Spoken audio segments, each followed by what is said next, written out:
Hi, everyone, and welcome to another episode of Living on Blockchain. Today, we are speaking to Harshal. Harshal is the CEO of Xade Finance. Xade is building innovative products around DeFi. They've created basically a platform which is at the forefront of DeFi innovation. And this particular conversation was obviously a lot about their platform, their new launches, which was very, very interesting to see that kind of enthusiasm around building is almost contagious. Harshal has very high hopes regarding, like the most of us, I think, listening in and tuning in and being in Web3 around where Bitcoin is going and how we are already in a bull market. So this is a great conversation if you're a young builder, and I can't wait for you guys to hear this. Let's deep dive right in. Hi, Harshal. Thank you so much for making the time to speak to me today. How are you doing? Hi, Tarusha. I'm doing really great and just suffering from the bull market. So yeah, everything is very great. All right. Okay. So you mentioned that you are just sort of looking at the bull run that is perhaps about to begin. What is your let's before anything else, let's get your take on that. Where do you think the market is heading?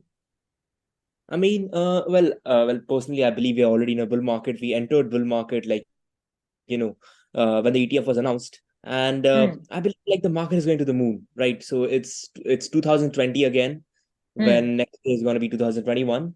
So we are just getting started with the bull market, but it's just the beginning. So last time we hit $69,000.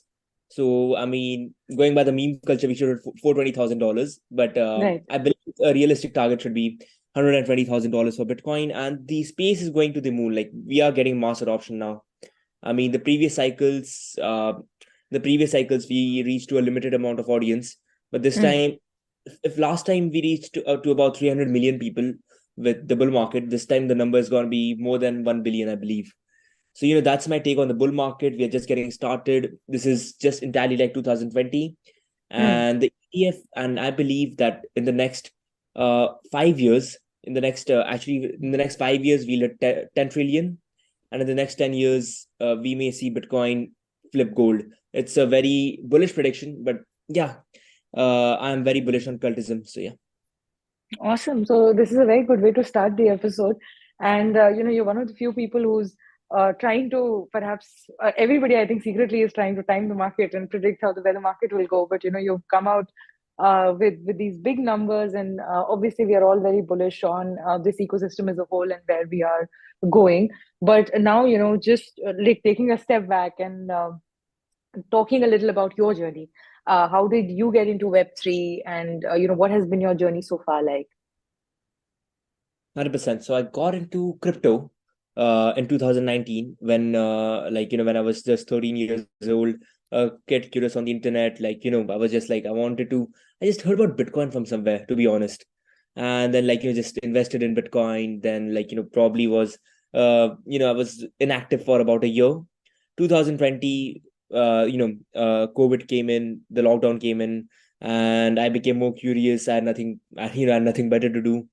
So started learning more about crypto, lost some money in 2020. 2021, the Dogecoin saga started, and the Dogecoin saga was basically sort of like a turning point. Uh, the GameStop saga and the 2021 Dogecoin saga brought in a new era of retail investment, which for me as well was a big turning point, because I was able to devote more time to crypto at that point, and I was particularly fascinated by DeFi, where for me, DeFi, I mean, to be honest, DeFi is the biggest use case of Web3, biggest use case of crypto. And DeFi personally, and like DeFi for me was always meant to replace the $22 trillion financial system. But when I was using DeFi, it was nowhere near its vision of replacing traditional banks. And Right. products were not up to the mark. Like at that point, we had Uniswap, at that point, we had Curve, at that point, we had several products, but all of them at that point were not providing any real world banking service. And for me, that sort of that was uh, the 2021 version of DeFi was not going to get mass adoption, and nobody Hmm. was solving the problem of mass adoption at that point. And even if they were not going in the right direction. So in January of 2022, after spending some time in the DeFi market for, I would say, I think a year, I decided I needed to be the one to step up and solve these problems. I identified three major problems in the DeFi space. The first one being that DeFi products have a terrible user experience, Hmm. terrible UI, complex, tedious. It has a very steep learning curve to it. Secondly, fragmentation was a big problem. It was fragmented across different chains, different protocols, and anybody who came to DeFi would any day prefer centralized exchanges, considering the liquidity, considering the fees and everything. DeFi as a product could not compete with centralized exchanges. How the hell can we Right. compete with central banks? And Right. number we were focusing on making quick money. We were trying to get quick adopters. And like again, like with every great innovation out there, DeFi was also like DeFi is still filled with scams. DeFi has a lot of unsustainable incentives, unsustainable economics. We were trying a lot of things, but at the end of the day, we were not competing with neobanks, or we were not competing with traditional banks from day one. Hmm. So once I found these three problems, I thought of a very simple solution. Why not create a super mobile app which has the user experience indistinguishable from a digital bank such as Revolut, such as Monzo, such as any other popular, such as PayPal, such as any popular digital bank, while powering it by the best of DeFi. Hmm. Early we were on one chain, but then realized one chain is not going to make it, and the future is multi-chain. Right. Uh, but right now, the liquidity and everything is fragmented across so many protocols and chains. Hmm. Uh, so it's very difficult to choose the best one out of them. So we decided why not aggregate the best of DeFi across all chains, EVM and non-EVM, across all protocols, and provide them in a streamlined manner, specifically created to replicate traditional banking services through the super mobile app, which has the user experience of a digital bank.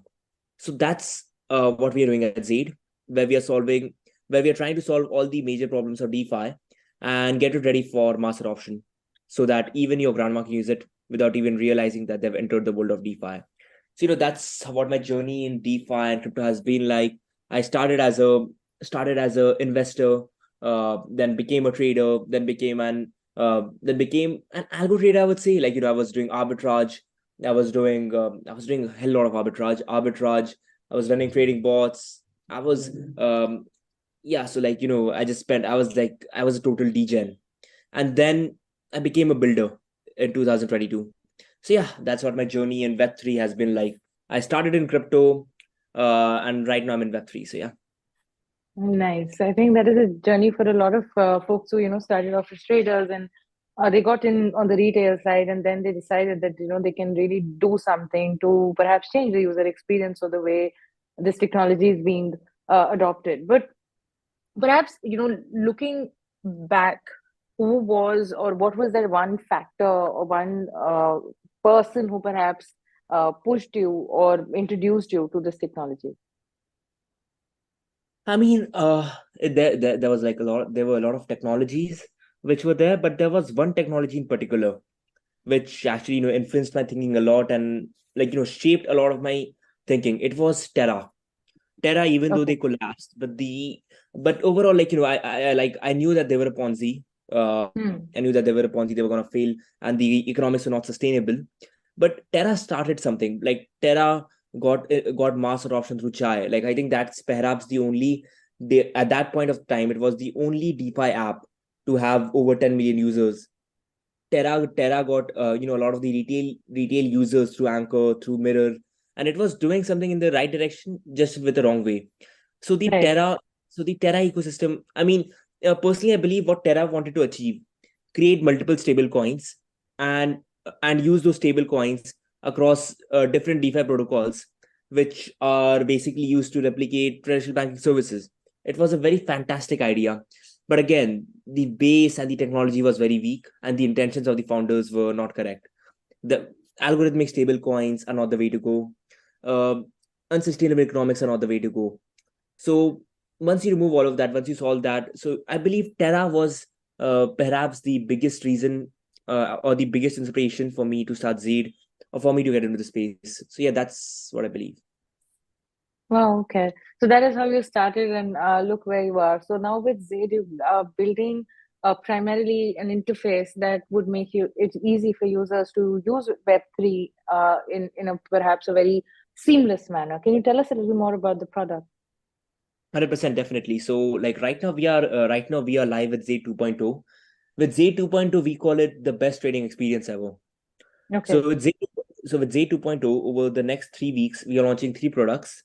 Hmm. The first product is what we call it's basically the ultimate trading experience. By what I mean by the ultimate trading experience is we provide you with a very seamless experience. Like, of course, like, we have advanced charts, we have latest news, we have multiple markets, and we aggregate liquidity across all chains, EVM or non-EVM, and we give you the best rates possible across all chains without any gas.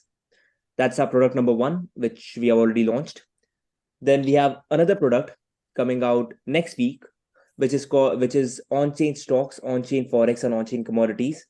We are Okay. bringing in on-chain stocks in partnership with Denari, so you can trade Tesla on-chain, you can trade on Nvidia, Coinbase, Apple, and the most popular stocks out there, and you can even receive dividend on it. It's backed 1:1 by the real world assets.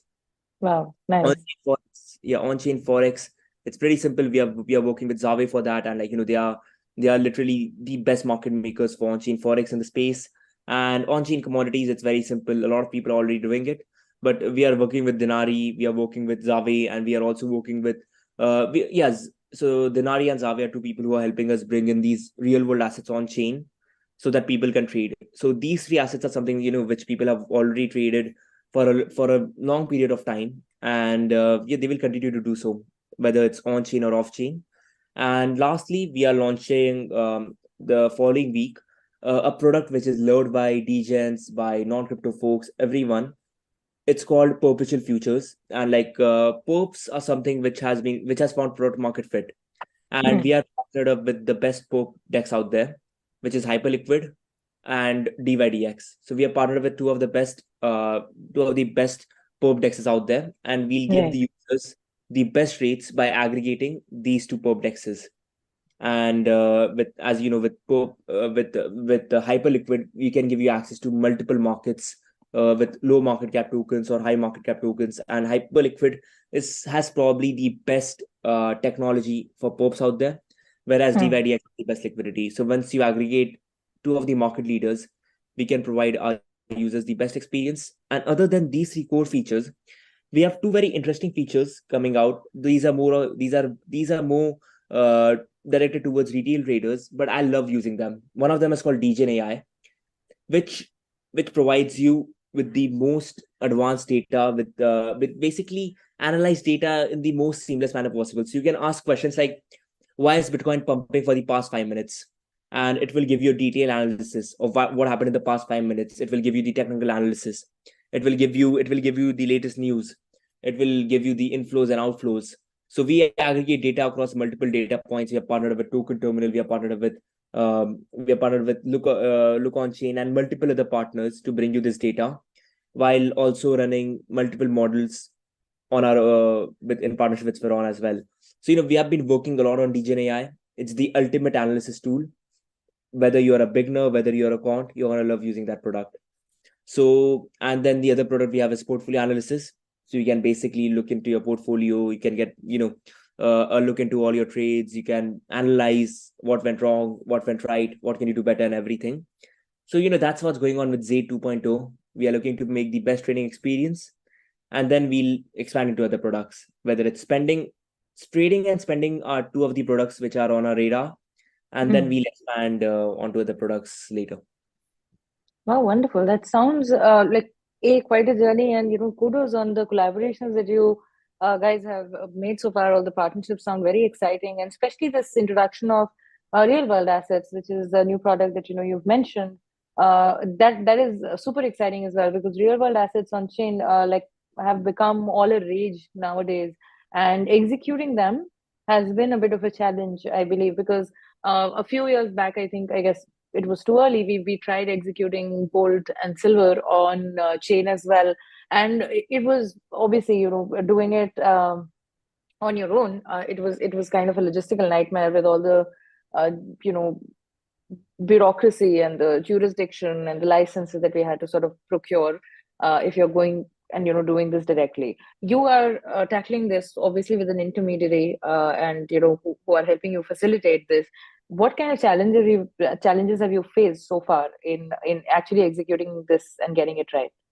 I mean, personally, I believe since 2017, the biggest problem of bringing in tokenized real world assets is not like like contrary to what people believe that it's the legal side of the thing, it's the operation side. I believe the lack of demand is a major reason.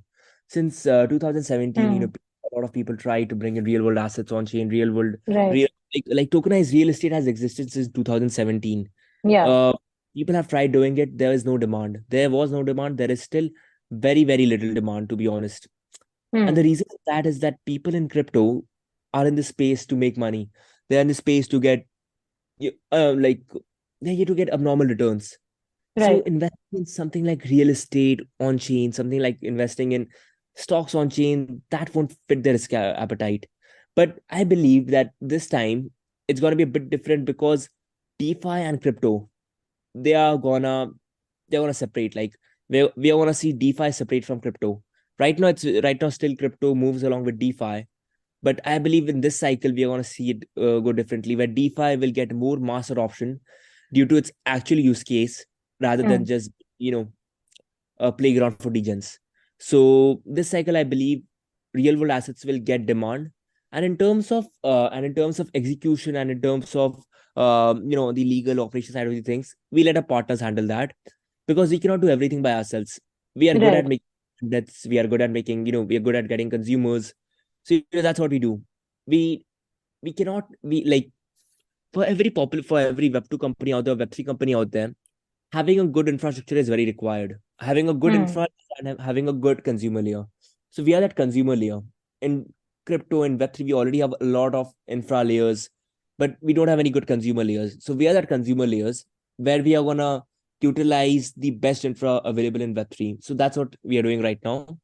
But I believe the we have already solved the supply side problem. It's the demand side which is the major issue. And we can only solve that demand side issue once people start using DeFi to solve their real world problems, and they use DeFi to solve the problems that they face in their day-to-day lives. So yeah. Right, I think that is a very valid point. Demand has always been on the scan side, especially for real world assets. And I think I attribute it mostly towards lack of understanding, perhaps, and the lack of clarity to a lot of investors and on the retail side as to what perhaps this asset class is and how would it really work. And I think that has slowly changed over the years. Would you agree?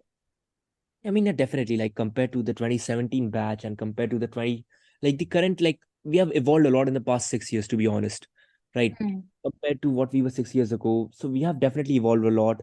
And the retail has also evolved a lot. So yeah, I mean, definitely, I agree with you on that. So, can you tell us a little about the team, that is building this brilliant product? 100% definitely. So our team, we go. Okay, so with our team, it's been quite a journey. So I started with two of my friends. One of them is Anshuman Tikriwal. Another guy is Arnav Jhajaria. So Anshuman Tikriwal is basically, we call the prodigy of a team. He won a hackathon. He won the world's largest AI hackathon. It's called AIIJC, where the chief guest was Mr. Vladimir Putin.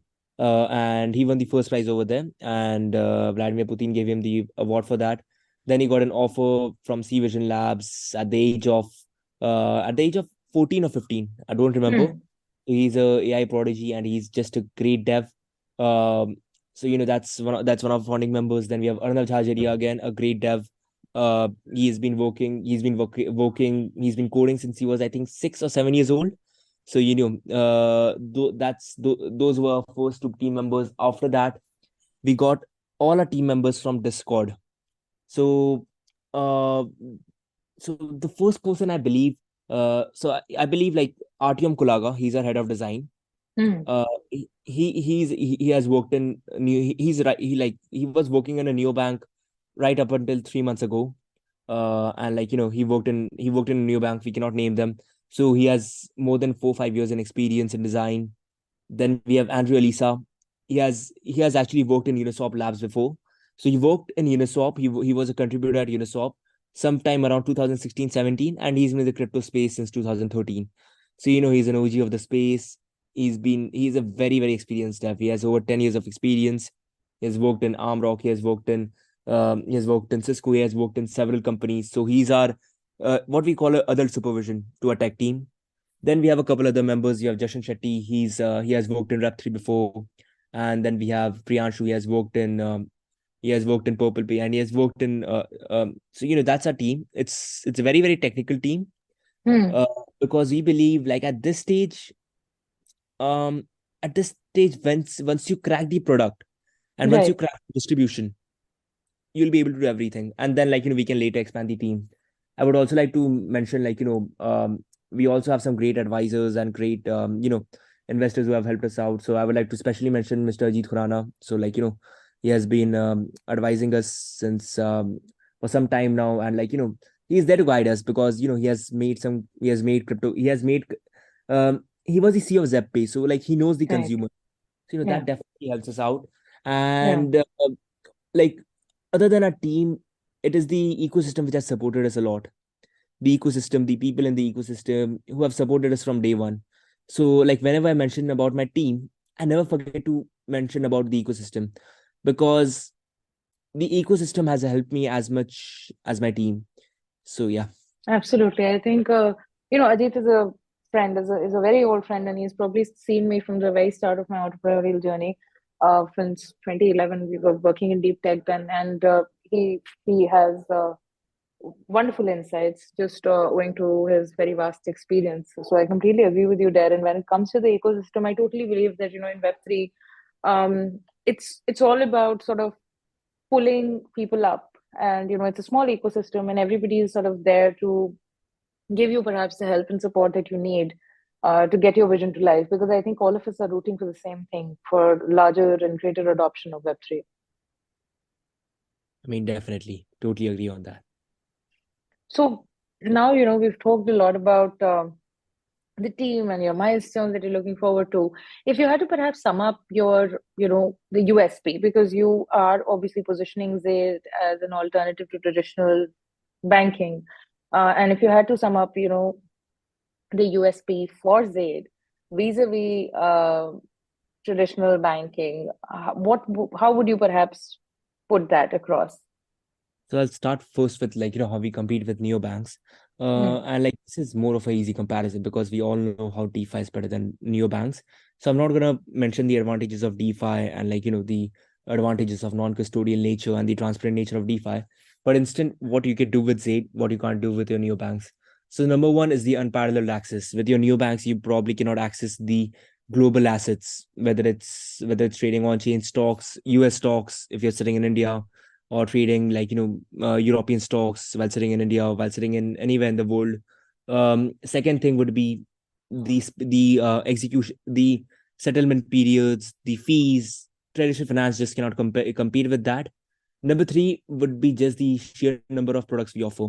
Again, the products that we offer may not be available in different regions, such as futures, um, such as the high stable interest account, access to USD, access to literally any fiat currency in the world via stable coins, and several other features which the neobanks cannot provide. And obviously we have the advantages that DeFi has to offer. But let's talk about something more interesting. How do we compete against the thousands of wallets out there, the thousands of super apps out there, DeFi super apps, and how do we compete with centralized exchanges? So we have three major points on how we compete with them. Firstly, I would say the amount of protocols and the amount of chains that we aggregate is perhaps the most in the entire space. We have done our research. We are the ultimate aggregator. We aggregate everything. We aggregate chains, we aggregate protocols, we aggregate fiat ramps, we provide you card services. We are the ultimate aggregator platform available out there. So once you come to Zaid, you have the assurity that the rates that you will get, that the products that you will get is the best that DeFi has to offer. Secondly, I would say the experience. In Zaid, everything is gasless. So if you want to basically transact, you don't need to hold Ethereum, Matic, Solana, any of that stuff. You don't have to speculate on those assets just to do a simple transaction. In Zaid, everything is created in your neo banking style. So you have a checkings account, a savings account, an investments account, a futures account. And once you come to Zaid, you're not even going to realize that you're using DeFi. And lastly, I would say what makes Zaid what makes it very different is how streamlined we are. So compared to other wallets or other super apps which let you explore everything, all of our products have been streamlined and have been curated to replicate these traditional banking services. And lastly, we have made our product to be curated to different geographical areas with support for native currency. So you can do everything in your native currency. You can see everything